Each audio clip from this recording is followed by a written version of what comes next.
This is a Rivian R1T with 700 miles on it. The MSRP for this truck is $90,000 and it's currently for sale at Argo Cycles for $46,000 and it runs and drives. However, it was written off by the insurance company.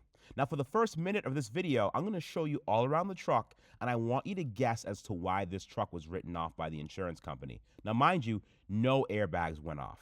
So while you're looking at this fine specimen, I want to tell you guys that my book signing is coming up next month, June 11th, at the Lars Anderson Museum in Brookline, Massachusetts. It's for my new book, Going Fast and Fixing Things. So this is 100% real. So come on down, buy a book, and if you can't make it, make sure you pre-order one online from your favorite online book reseller. Now today, we're going to talk about the Rivian and EVs in general to show you how quickly and easily these cars are just thrown away. Now it's not limited to just Rivian. This includes Tesla, Polestar, and pretty much all the other EV manufacturers as well, because people are too scared to really dig in and troubleshoot them with the insurance companies and manufacturers. Well, until now, I met a guy named Chris from MLM Diagnostics, and he does just that. He helps keep EVs on the road after they've been deemed junk by insurance companies. And there's also a lot of really good tips and clever ways that people are getting this done with and without diagnostic tools. This episode has a wealth of information, so make sure you pay attention. Companies like this are really out there helping people. But speaking of helping people, let's help our friend John first before we talk to Chris. This is John. After years of poor spending habits, John lost everything and now lives in a storage unit. But even though John lost everything, he doesn't have to lose his hair too. Male pattern baldness is a genetic condition that affects 2 out of every 3 guys by the time they're 35. John is only 32 years old. So I got John Keeps. It's convenient. You can get professional care for hair loss from the comfort of your own home without ever visiting a doctor's office or pharmacy. All treatment plans are personalized to address your unique needs and recommended by a licensed medical provider, especially trained in men's hair loss. Treatments delivered discreetly right to your door on your schedule with the flexibility of 3, 6, and 12 months delivery options.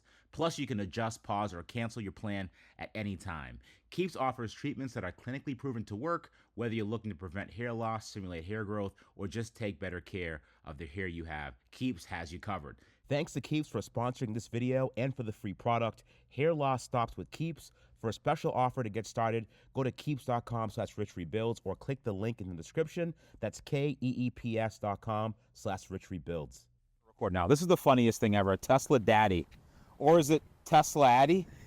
Tesla Didi? I don't know. We're special here at MLM Diagnostics. Listen, Chris, very, very nice meeting you, my friend. Nice meeting you. So what do you work on OEM diagnostics for pretty much every manufacturer, but I want to talk about EVs mostly, right? Yeah. So you look really young. I'm not going to get into your age because I've been fooled by ages before. I'm assuming you're self-taught. I am. I don't know how you know all this stuff, how you know how to do all this stuff. Like, how do you know how to do all this stuff? You're gonna love where this story actually originates. Go ahead. From the very beginning, I've been working for this company for about 3.5 years now. Yeah. I've been following Rich on YouTube for 4.5, Stop 5 it, years stop it. now. There's some correlation there, but okay, I got you. It's all good. But growing up, I always enjoyed the fact that not necessarily it was Rich's content, but it was something that was different, out of this world. It was an EV, something that nobody else wanted to touch, and here's this guy like, let's figure out how to work on it, because why not? Why is everybody afraid of this? You know what I mean? That's what excited me to go out and try and figure out how this stuff works. And Yeah. hardcore reverse engineering and understanding the foundation of how all this stuff works in the first place, is what makes us good at what we do, because all we're doing is understanding how it works, seeing what's not working, and then amending that. That's awesome, man. That's good to hear. It's good to show that besides all the hateful comments in the section, there's one. As long as there's one, There was there was one good guy out there. I appreciate that, man. That's really good stuff. If you're out there and you watch Rich Rebuilds channels and you just think to yourself, it's cool, I promise you, there's a lot more that us as humans are capable of if you just believe and we encourage each other. So you have like a whole job. This is like your job. This is my 9-to-5 job, is coming in and fixing cars and being good at reverse engineering problems. This is awesome, man. This is good stuff. We're having a mini crisis right now when it comes to EV repair. I don't know if you knew that or not, but like EVs aren't exactly the easiest things to repair and diagnose, because it almost seems like it takes a specialty person, almost like yourself or the guys at Electrified Garage, to kind of really dig deep into like a lot of EV diagnostic stuff. we differ in a couple different places. I try to find like hokey ways to do stuff.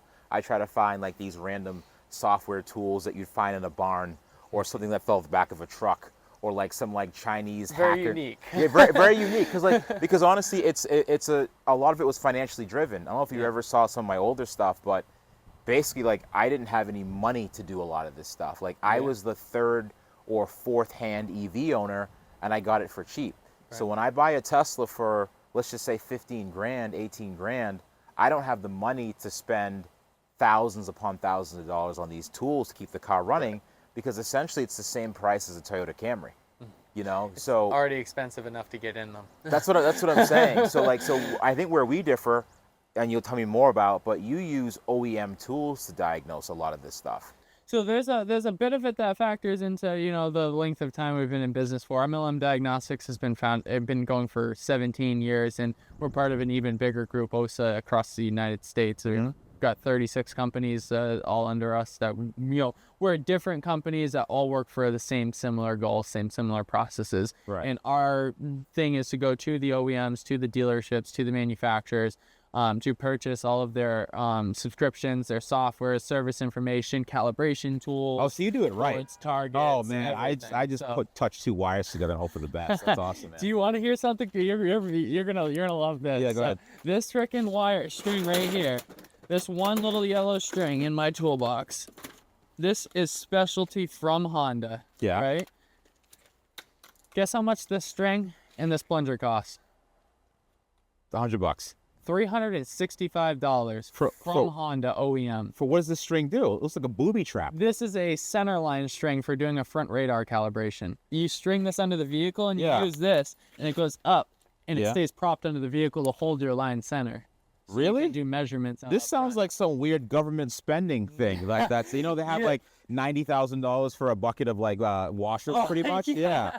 People are under the impression that you could only go to Rivian, or you could only go to Kia, or you could only go to Tesla for those EVs, or even, you know, Fisker. We'll talk about Fiskers in a second.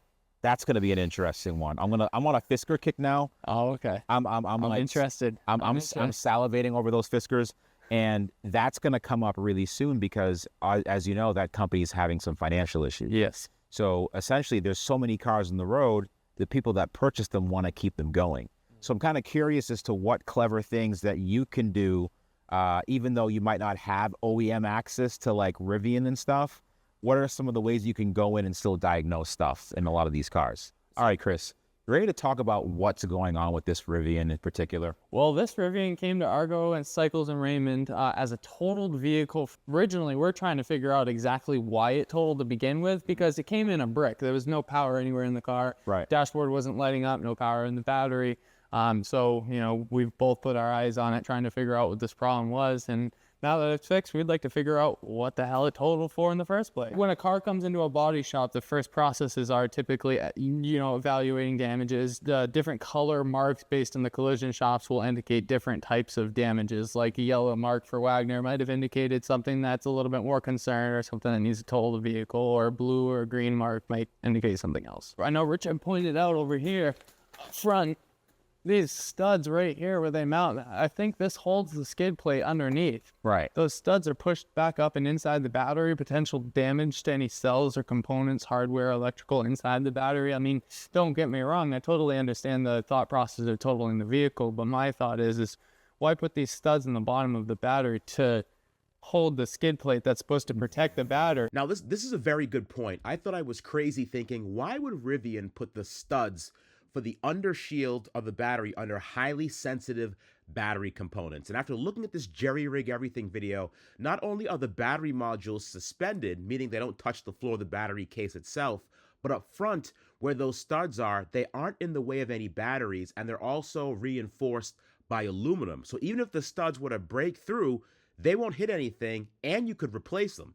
So seeing as there were no scratches to this battery, this Rivian was totaled for nothing. The insurance company paid out over $80,000 for 99-cent replaceable studs.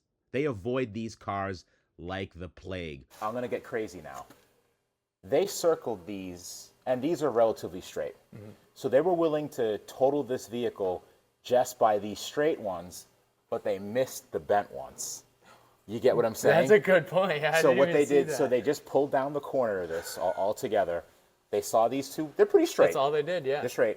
They circled those and says, you know what, there's stains on them, let's total the battery. They didn't even see these. So effectively, they totaled the car for what's pretty much just scratches on the battery tray. This is pretty sick, by the way. This is all flat. This is this is an additional carbon fiber shield, which now I'm understanding why these trucks cost so much money. Yeah. Because this is a lot of money in carbon fiber. But there's no other damage on this battery. It's completely flat. There's nothing really too crazy going on here. If I was a braver man and this truck wasn't being sold, I would totally remove that just to see what was going on underneath. I asked them. I was going to originally try to. I think this is the coolest thing ever. So it didn't look like they put, not knocking them, I think it's just them not really knowing, and I think this is where companies like you come in handy, educating the masses on how a lot of these things work. Okay, so now if you look at the suspension, we talked about this earlier, this is another view underneath the truck. Those are suspension accumulators. This uses the same suspension system as the McLaren, and this one is missing. Oh, yeah. No. Yeah, that's where it's supposed to be. Yeah. Good catch, man. I Yeah. didn't even see that. So does that like build extra fluid pressure? Exactly. You That's what gotcha. they do, yeah. And then they do go bad. And the way to test them is you could actually unscrew it and you could drop like a small screwdriver in it, and there's a membrane. If the membrane is good, the screwdriver won't go much further in. If the membrane is blown, it'll drop right at the bottom. Oh, right, because it'll be a hole. Gotcha.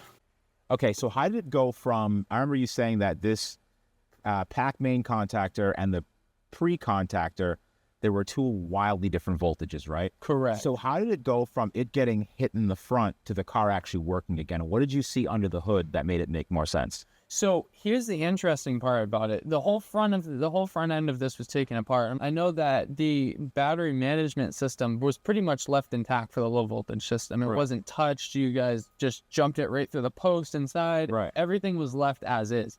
As I was going through, my immediate first diagnostic response to looking at a vehicle like this, anytime it's been in an accident or things have been removed off of it, is what was unplugged that could have affected the condition of the vehicle. Gotcha. And according to my scan report, this vehicle ran and drive with no problem. Oh, it did? Yeah, I don't know if you saw the scan report, but No, the I scan didn't. report from Rivian did not have any sort of high voltage fault. There was 100% So Scott something free. happened in between that. That's why I thought, as soon as I looked at it, I'm like, something's got to be unplugged. Right. Something has to be. So it was a mixture of just tearing everything apart related to the simple systems up front. Right. Going into the charge port, pulling the charge port down, doing continuity testing between all those wires. Right. And what it ended up being was the connector on the battery management control module next to the low voltage battery up They front. unplugged it. They unplugged it. That was left unplugged. Who's they? Who would do that? Rivian? See, here's the thing. I'm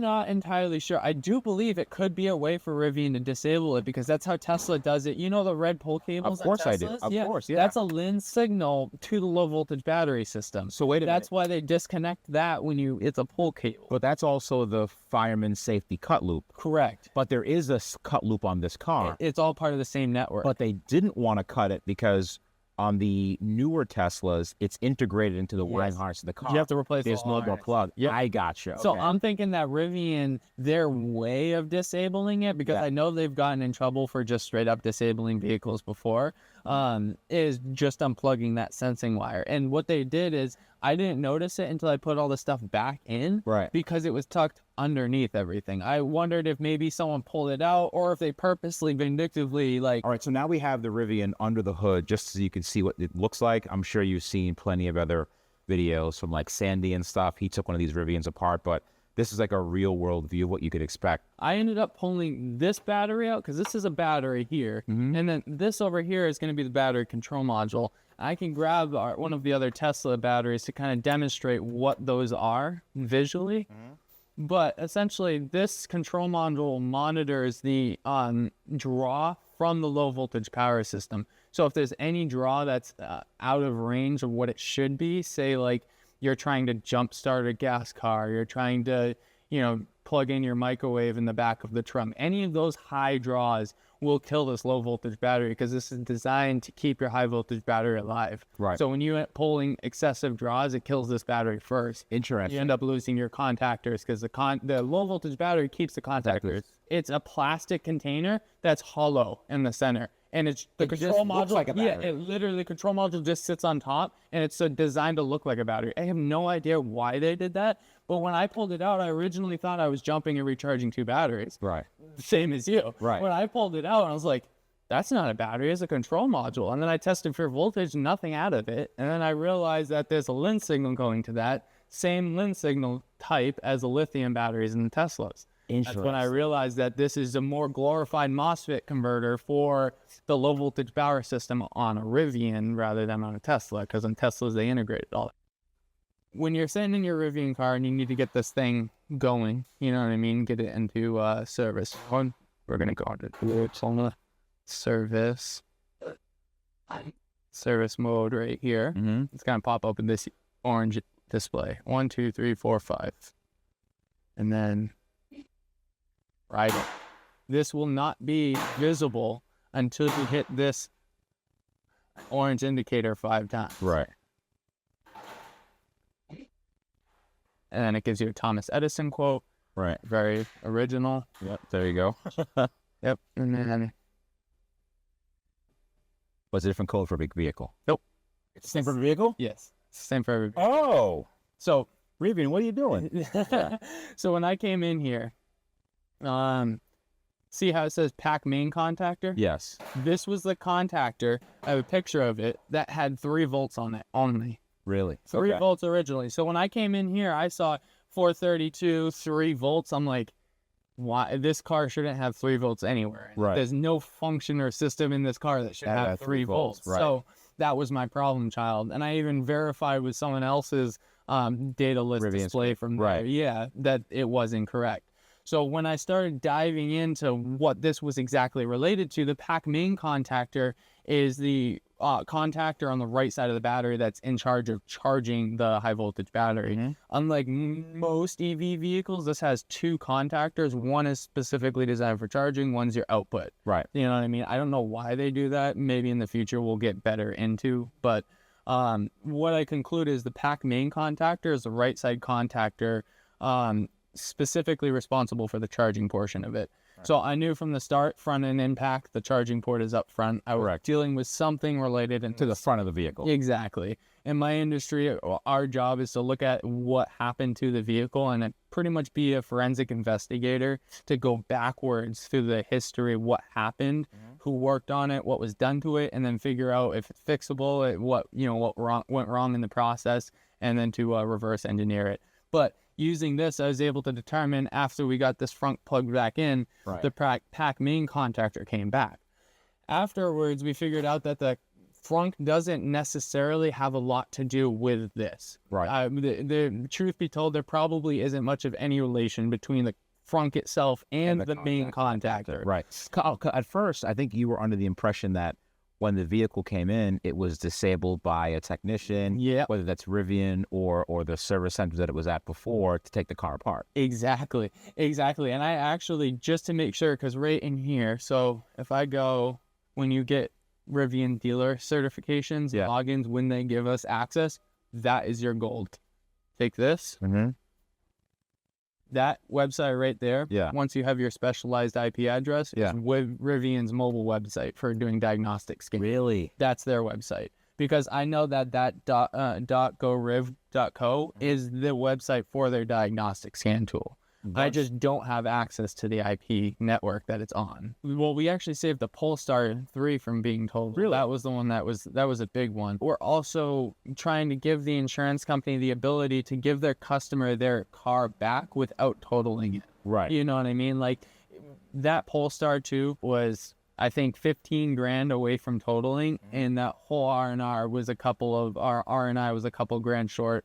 And then they ended up saving money overall. Oh, awesome. And the insurance company was overexcited about it because of how much it, they got to give their customer. They didn't have to pay out a whole vehicle. Yeah, exactly. And these are expensive cars. So the more of them we can fix right now up front as they're getting in accidents, the more likely they are to continue rolling down the road. When they get to this stage, Yeah. it's really hard to get them back to the road. You know what I Gotcha. mean? Not a lot of people want to deal with them at this rate. And then the people that do want to deal with them are the fanatics that will make sure it's done correctly and go through it. So Correct. we're certified at the industry level at IMI. Yep. Industry certifications, we have all threes up to level 3 certifications to do repair, disassembly, disabling, maintenance, whatever Yeah. it might be on high On EV voltage- batteries. on, Okay. EV batteries, Nice. high Okay. voltage systems. What we prefer to get into right now is staying away from tearing them apart, because what we want to do is we want to work directly with the customer, you guys, with your collision shop. If your electric vehicle's in an accident, you know, you guys are worried about it totaling, your insurance company is telling you they don't want to pay all this money. Yeah.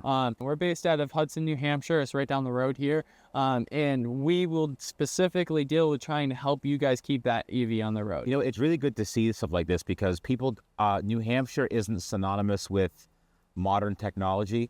I don't know if you know that or not. Yeah, It's just it's not. It's you know what I not, mean? it's But not. but it's good to see because there's a lot of pockets in the United States where a lot of EV owners need help with their cars, and knowing that a place like you exists in New Hampshire is just, it's kind of mind blowing. It's actually really, really cool to see. in a 4-month period, Rich, I'm not gonna lie, I'm pretty sure I saw 3 for sure EVs that were all 2024s. Every single one of them less than 10,000 miles on them totaled, Really. and most of them were bare nothing damage because it had a high voltage battery. It was affiliated with high voltage systems. I mean, I've seen a collision shop talk their way out of a freaking car and down the road to the scrap metal yard faster than they could even call me to get there for an appointment. Really? Yeah, like collision shops don't want to deal with this stuff. So I think this is a really good point. I think this is a lot of third-party dealerships are scared to sell them because they just don't know enough. Like, Right. think about this. Like, the most popular EV of our generation right now is a Tesla. Yeah. A Tesla Model S has been out for literally 12 years. 2012, that car came out. Yep. 12 years later, we are still kind of struggling with EV repair, not EV, well, EV adoption and EV repair, because if you're still going through this now, that's kind of not great. So like if this is one of the reasons why the insurance rates on EVs are insane in a lot of cases, because a lot of places aren't really equipped or familiar with how to diagnose problems with high voltage batteries. And like you said, they just send them down the road. You never see the car again, and the insurance has to cut an insane check. And Not going. just to riff off what Rich just said here, a lot of the reason why it hasn't been done yet and nobody's even tried to push this way is because the insurance companies, the board of directors, the entire United States, they look at it as a whole problem and say we have absolutely nothing to deal with EVs. We Right. have no infrastructure to deal with them. We don't have technicians. We don't have people on hand. We don't have safety advisors. We don't have any of this. So instead of trying to figure it out, they avoided it. And Right. that's what pretty much everybody in the industry trickled down. Collision shops, insurance Right. adjusters, and just avoid it. Right. That's the way to get out of it. However, IMI is brand new. It's from Europe. The board of directors, the insurance board of directors in the U.S. asked IMI to present a thesis or a proposition of how to change what we do to EV vehicles when they're in accidents inside the U.S. Right. So IMI is taking the precedence of specifically working with the insurance companies and getting that backing, so that way there, when you, the customer, say, I want to go and have the services done, you can have it done through an IMI certified facility rather than having to take it to Tesla or Rivian or whatever it might be. Right. We're industry certified above all. It's high voltage certification. So, and it's actually so good that there was an instance where you reached out to Rivian, told them you had the certification, and they treat you like a human being. So, Yeah. Right. Well, we were trying to get a drive code going on for one of the Rivians that we were working on, and I just having a conversation with him, and I felt like the entire conversation turned to 180 when we mentioned the IMI. Actually made me feel hopeful that this stuff might actually happen. It's funny to think that the Rivian is more like the McLaren than I could have ever guessed. The suspension's the same, the bottom is flat and carbon fiber, and they're both expensive to fix. And unfortunately, they're kind of throwaway cars, and not in the sense that they're worthless, but if a shop doesn't feel comfortable fixing it, it goes right to the scrapyard. And for a vehicle that's celebrated for its off-road capacity, if you bend those two studs, then it could be done for. Also, the brake lines could be mounted a little bit better, but that's just me. If you compare it to the TRX, which is built for off-road, there's quite the difference underneath. all the parts that make the Hellcat truck are also not at the very bottom. Well, and the Rivian in this video is for sale for $46,000. Do you think that's a good deal or not? Either way, hopefully you realize there's more to be done and the importance of third-party vehicle repair. I'll see you guys next week.